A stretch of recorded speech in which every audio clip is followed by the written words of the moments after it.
Today's Naifunchin, a supplementary kata to improve one's understanding of the concepts of grabbing and pulling your opponent in. My ideal positioning of this kata comes from Sensei Ronnie Kluger's advice, roughly between Cipher and Seiyunshin, as a kata that is a stepping stone kata between the two katas. So a very, very beautiful, very old kata that has great history, phenomenal bunkai, and is a great way to cross the style barriers so that we can all talk the same language, karate-do.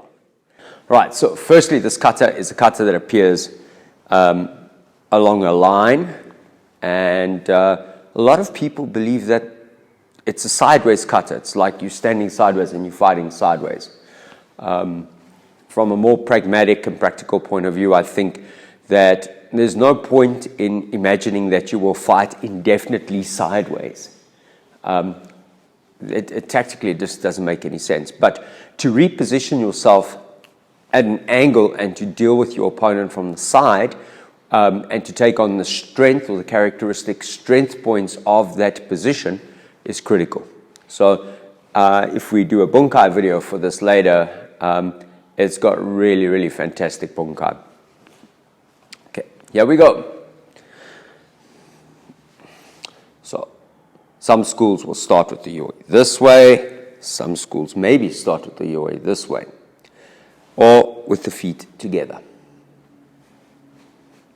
I start like this. 1, 2, and first variation. Some people will step, some people kick, land, open. So the kick is Mikazuki Geri. In my dojo we call it the banana kick because it goes up and around and it has a curve like a banana. But some people will call it the big moon, little moon kick. You do this from here. So the Chinen had the idea of you kind of look left, look right, step, no kick in his kata, open, elbow, break, block, punch, the first 5 movements. Variations, not too much on that as you move. Some schools smack the arm out very hard. It's literally down and drop into it.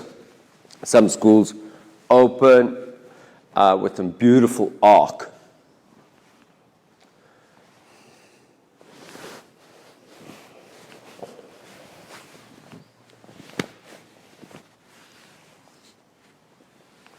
When you move across, tend to look forward because the kick is forward. Block, double block, or block, double block, or block, pull back. The hand is back here in line with the ear backwards. The only thing you can really do from there is bring it down. So you'll see a lot of schools, Shotokan schools, maybe hard ura uchi down. If the hand is this way, you may see an agezuki, a rising punch, an uppercut.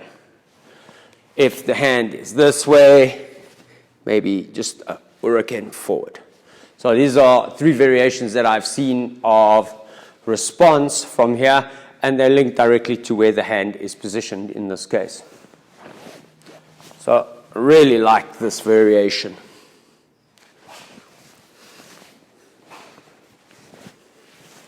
Chamber, teacup. This occurs a couple of times in the kata. One hand here, and then one hand out, other hand punching together. Some schools, some more even punching this way.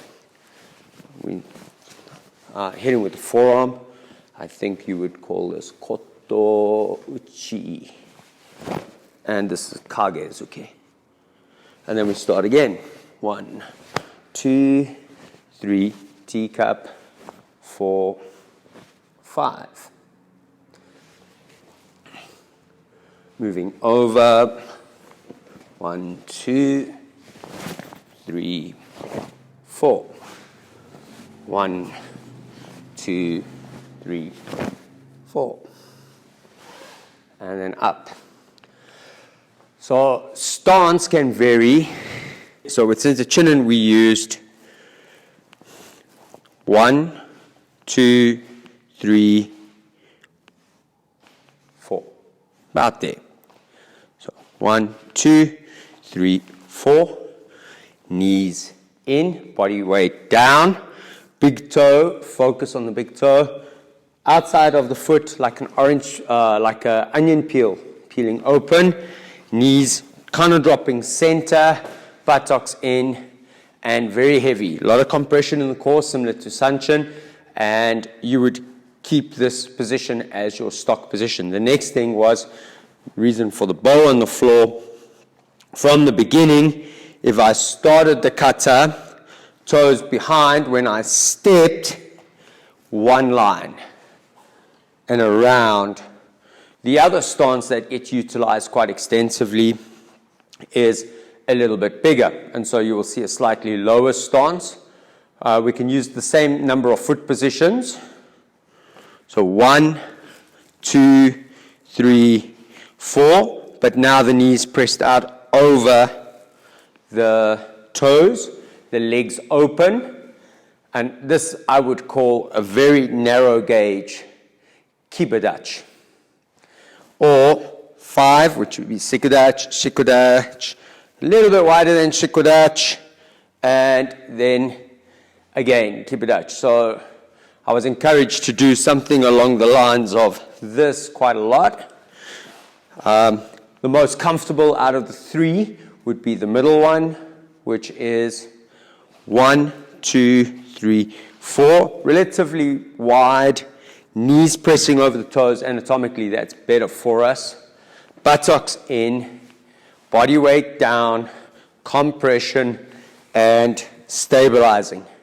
All right, not too big, but still with a certain amount of horizontal strength. When we run through the kata and we look at the kicking, I like the idea of taking the kicks and starting with knee up, knee down. So in practicing up, down, I'm working on the possibility that I could be using it as a hizageri and as stepping down, some kind of kansetsu or fumi-kumi-geri. So we're kicking upward and downward, and we're practicing that in the kata. The next thing I would often use as a plan for teaching would be that once this leg is up, kicking forward and down. And that allows students to develop control if you do it in 2 phases. So up, control, kick, down. And this is very similar to the training in Cypher, practicing hizageri, then kicking, which is very common in some variations of Cypher when you move into the kata. The third option would then be to practice turning the leg and kicking on a horizontal plane so that you can get the idea of a low kick to the groin. So bringing the leg up, turning the leg. So you're now in this position, and then kick, and then land.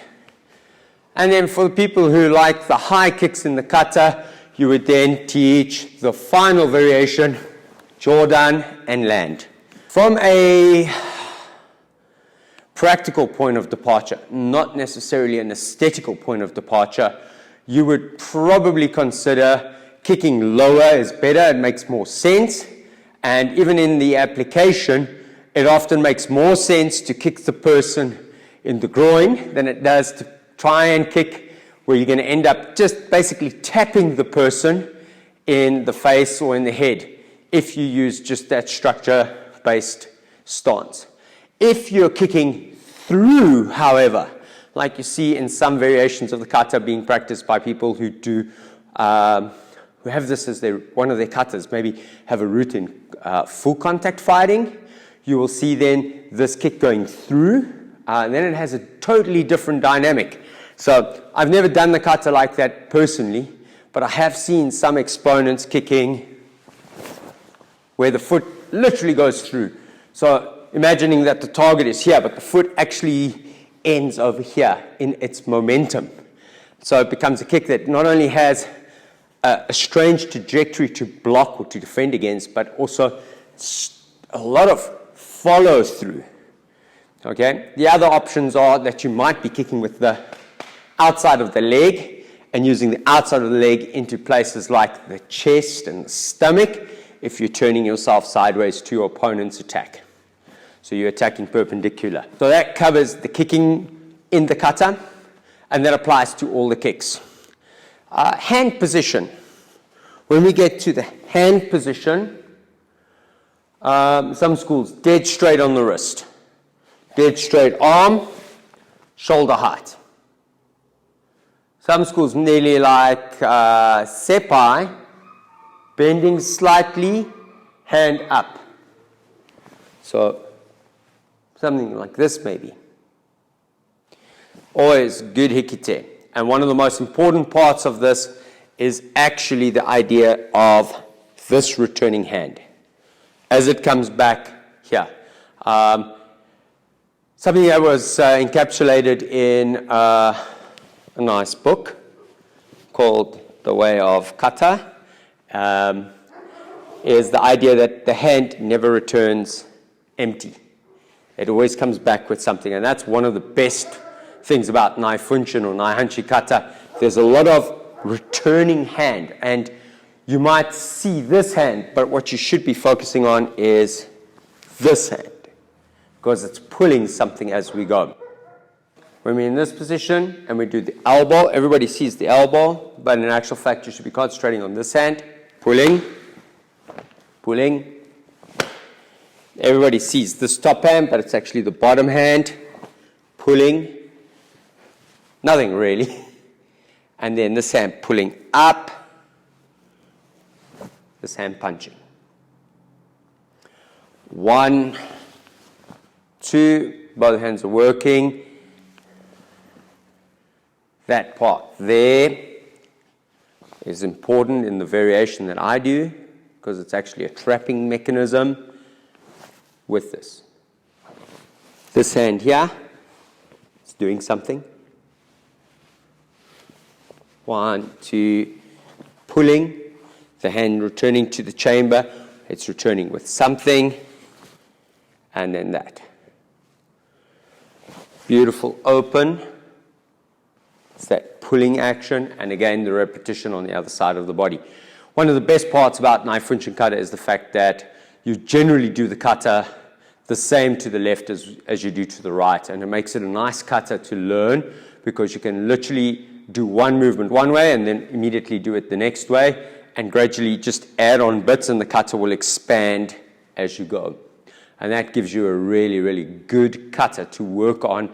It's a lovely class for learning, especially if people are coming from different environments and they maybe haven't done the kata. I know as a Goju practitioner, if I'm doing a seminar somewhere and I want to cover different content, I like Naifunchin because it allows me to bring different content to an all-styles group where I'm maybe trying to find some common ground between myself and maybe my friends who do Shotokan, because there is a similarity that we can build on, and instead of doing the kata very, very maybe rigid, we might do it a little bit more relaxed and introduce the concept of softness and fluidity versus maybe just absolute hard rigidity in how they might approach the kata.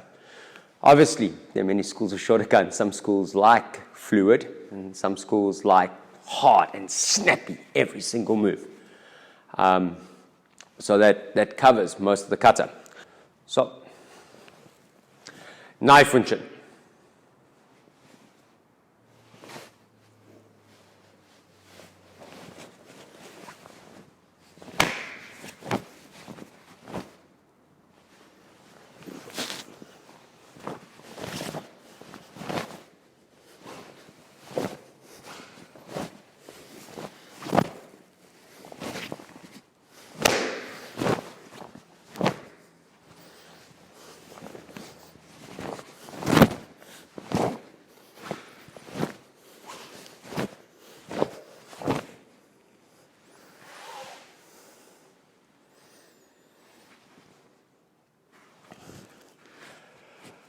Yeah, key eyes on the double punches, and